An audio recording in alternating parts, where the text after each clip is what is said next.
সামনেই হোলি আসছে, তো তোমরা বাড়িতেই বানিয়ে ফেলো হাতের তৈরি আবির। আমি নিয়ে নিয়েছি দুটো বিট, সেটাকে ভালো করে গ্রেট করে নিয়ে জলে ভিজিয়ে রাখবো।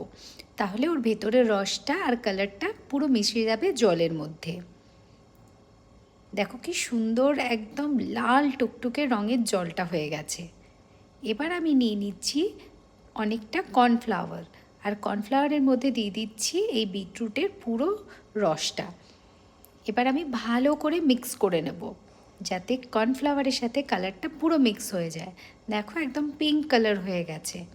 এবার এই মিশ্রণটাকে রোদে দুদিন ধরে ভালো করে শুকিয়ে নিতে হবে, কালারটা একটু হালকা হয়ে যাবে তাতে। এবার আমি ওর মধ্যে সুগন্ধ হওয়ার জন্য দিয়ে দিচ্ছি গোলাপের ট্যালকাম পাউডার আর কর্পূর, পিওর একদম ভালো কর্পূর, তাতে গন্ধটাও খুব ভালো হবে। তো এরকম আবির বানিয়ে তোমরাও বাড়িতে সবাই মিলে খুব এনজয় করো।